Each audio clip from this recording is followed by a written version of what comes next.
Heli रसमय Shri Vallabh सुत प्रकट भये है आज।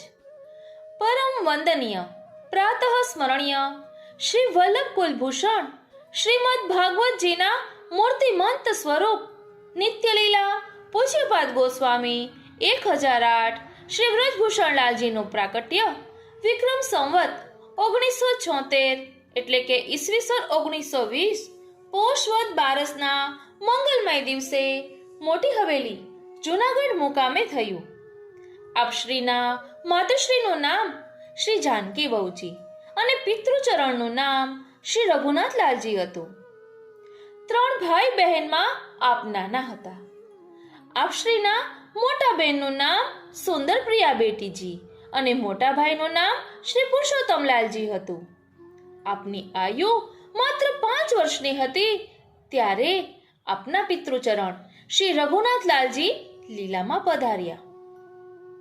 માતા શ્રી જાનકી વહુજી અને મુંબઈ મોટા મંદિરવાળા શ્રી ગોકુલનાથજી મહારાજના નિર્દેશમાં આપનું બાળપણ પસાર થયું। પરિવારમાં આપશ્રીને લાલન બાવાના હુલામણા નામથી બોલાવતા। સંવત 1984 ઈસવીસન 1928માં આપના યજ્ઞોપવિત પ્રસ્તાવ શ્રી દાઉજી મંદિર જોધપુર રાજસ્થાન મુકામે સંપન્ન થયો। આપનું મુખ્યત્વે સંસ્કૃત અને હિન્દી ભાષા પર પ્રભુત્વ હતું, સાથે અંગ્રેજી ભાષા પણ શીખ્યા હતા। શ્રીમદ ભાગવતજી સ્વમાર્ગીય ગ્રંથો કીર્તન સાહિત્યના આપ અભ્યાસુ હતા। શ્રીમદ ભાગવત પ્રત્યે આપને વિશેષ રુચિ હતી। ઈસવીસન 1940ના શ્રાવણ સુદ ફાગણ સુદ છઠના શુભ દિવસે આપશ્રીના લગ્ન જૂનાગઢ મુકામે થયા। આપશ્રીના વહુજીનું નામ શ્રી વ્રજલતા વહુજી હતું। આપશ્રીને ત્યાં 6 લાલજી અને 2 બેટીજીનું પ્રાકટ્ય થયું। ઈસવીસન 1945 વૈશાખ વદ પાંચમના મંગલમય દિવસે આપશ્રી જામનગરની પ્રતાપી ગાદી પર ગોદ પધાર્યા।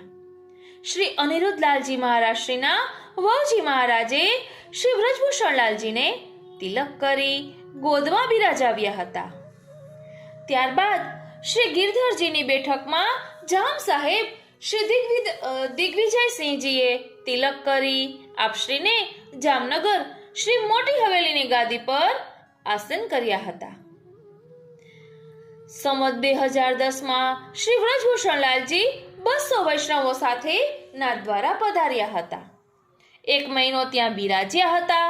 તિલકાયત શ્રીની આજ્ઞાથી આપ શ્રી રોજ શ્રીનાથજીના શ્રૃંગાર કરવા પધારતા।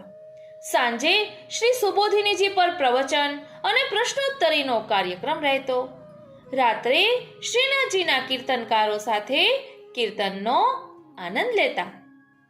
નંદ મહોત્સવના શુભ દિવસે આપ શ્રીનાથજી સન્મુખ યશોદાજી બન્યા હતા। શ્રી વ્રજભૂષણ લાલજી શ્રીમદ ભાગવતજીના તત્વજ્ઞ હતા। સંપૂર્ણ ભાગવતજીના શ્લોકો આપને કંઠસ્થ હતા। વિદ્વાનો આપને હાલતું ચાલતું ભાગવત કહેતા।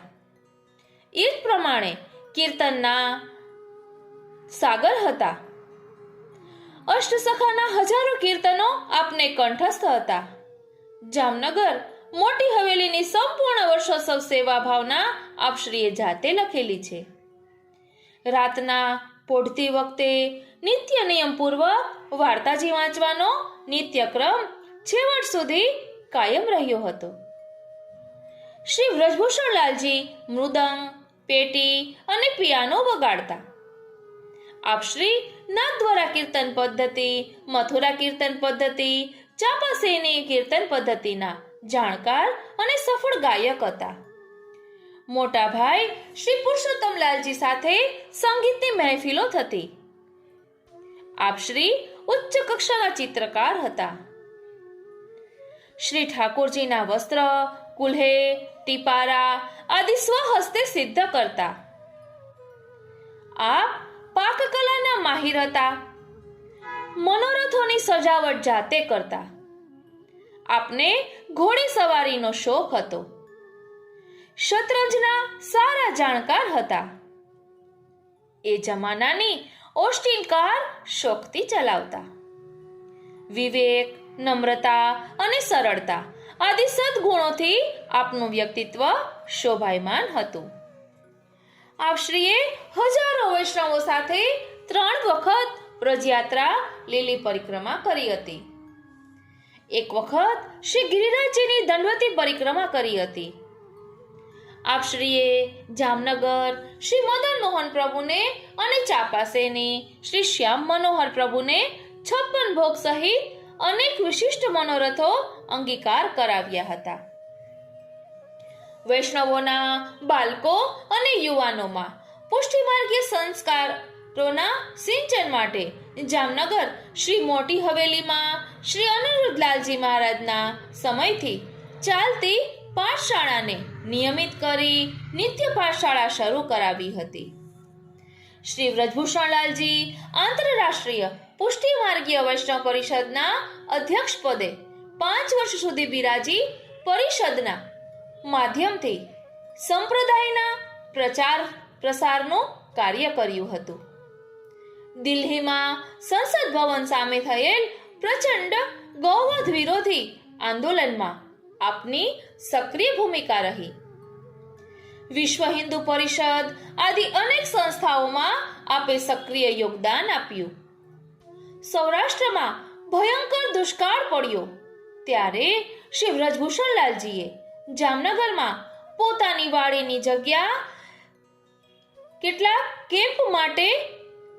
કેમ્પ માટે આપી હાલાર પ્રદેશની હજારો ગાયોને આશરો આપ્યો અને તેનો નિભાવ કર્યો હતો. આપે માનવ સેવા, સમાજ સેવા, ગૌ સેવાના અનેક કાર્યો કર્યા હતા. શ્રી વ્રજભૂષણલાલજીના જીવન ચરિત્રના પ્રસંગો અપાર છે. આપશ્રીના ગુણગાન ગાવા એ પરમ સૌભાગ્યની વાત છે. ઉત્સવ નાયકના 107માં મંગલમય પ્રાકટ્ય ઉત્સવના દિવસે શ્રી વલ્લભ કુલભૂષણ શ્રીમદ ભાગવતજીના મૂર્તિમંત સ્વરૂપ પરમ પ્રતાપી ગોસ્વામી આચાર્ય શ્રી વ્રજભૂષણલાલજી મહારાજ શ્રીના યુગલ ચરણ કમલોમાં સદૈન્ય દંડવત પ્રણામ. પ્રિય વૈષ્ણવો, પુષ્ટિ ભક્તિનો પાયો પ્રભુનો દ્રઢ આશ્રય છે. પ્રભુના દ્રઢ અનન્ય આશ્રય વિના પુષ્ટિ ભક્તિની કલ્પના પણ ન થઈ શકે. નદીમાં તણાતા માણસના હાથમાં અચાનક લાકડું આવી જાય ત્યારે એના મનમાં દ્રઢ વિશ્વાસ થઈ જાય કે તે હવે બચી જશે. તેમ મનુષ્યને જ્યારે લૌકિક અહંતા એટલે કે હું અને મમતા એટલે કે મારુંનો આ સંસાર તેને શોક મોહ તરફથી તાણી જતી ધસમસતી નદી જેવો લાગે અને એવામાં પ્રભુને યાદ કરીને તે નિશ્ચિત બની શકે એવો દ્રઢ આશ્રય જ્યારે પ્રભુમાં થાય ત્યારે સાચી ભક્તિ થઈ શકે. એક બાળક પોતાના મા બાપ પર ભરોસો રાખીને દરેક પ્રકારની ચિંતાઓથી મુક્ત થઈ જતો હોય છે. સુખ અને દુઃખની બધી ક્ષણોમાં બાળકને પોતાના મા બાપની જ યાદ આવે છે. તે જ પ્રમાણે પુષ્ટિમાર્ગીઓ પણ જો બીજા તથા યજ્ઞતીર્થ મંત્ર વગેરેનો આશ્રય છોડીને કેવળ શ્રી કૃષ્ણના આશ્રયમાં જાય તો તેમના બધા દુઃખો દૂર થઈ શકે. ભગવાને ગીતામાં આવું જ અભય વચન અર્જુનને આપ્યું છે, સર્વમાન પરિત્યજ્ય મામેકમ શરણમ વ્રજ. એટલે તું બધા ધર્મોનો આશ્રય છોડીને મારી શરણમાં આવી જા, હું તારું બધું જ સંભાળી લઈશ. તેવી જ રીતે મહાપ્રભુજીએ વિવેક ધૈર્યાશ્રય ગ્રંથમાં આજ્ઞા કરી છે, એહી કે પારલોકે ચ સર્વથા શરણમ હરિ. એટલે આ લોકમાં મારું શું થશે કે મરી ગયા પછી મારું શું થશે એવી બધી ચિંતાઓ છોડીને એક શ્રી કૃષ્ણના શરણે જવું. પ્રભુ જ આપણું બધું કરવા વાળા છે એવો વિશ્વાસ રાખીને જ્યારે પ્રભુના શરણે જવામાં આવે છે ત્યારે શ્રી કૃષ્ણનો આશ્રય કર્યો કહેવાય. ધ્રુવ, પ્રહલાદ, ગજેન્દ્ર, હાથી, પાંડવ વગેરે ભક્તોએ પણ ભગવાનનો આવો દ્રઢ આશ્રય સ્વીકાર્યો છે. તેથી એમને ભગવાન મળ્યા અને એમના બધા દુઃખો પણ દૂર થયા. એવી જ રીતે શ્રી કૃષ્ણ શ્રીનાથજી ફરી ભૂતલ પર પ્રગટ થયા. શ્રી વલ્લભ પ્રભુ માટે કહેવાય છે ને કે વસ્તુતઃ કૃષ્ણ એવ. અને શ્રી હરિરાયજીએ વલ્લભ સાખીમાં પણ કહ્યું છે કે વલ્લભ કુલ મેં સબહી એક સ્વરૂપ, છોટો બડો ના જાનીએ સબહી અગ્નિ સ્વરૂપ. એટલે પ્રભુ રૂપ બદલી બદલીને આપણને શીખવવા માટે પધારે છે. આપ સેવા કરી શીખવે શ્રી હરિ. તો આપણે એ તત્વને ગ્રહણ કરવું જોઈએ. આ રીતે આજનો આ સત્સંગ શ્રીનાથજી, શ્રી યમુનાજી, શ્રી મહાપ્રભુજીના ચરણારવિંદમાં સમર્પિત કરું છું અને એ જ વિનંતી ધરું છું કે અહીં દર્શાવેલા ભાવને અમે અમારા આત્મપટલ પર ધારણ કરી શકીએ એવી કૃપા કરો. જય શ્રી કૃષ્ણ.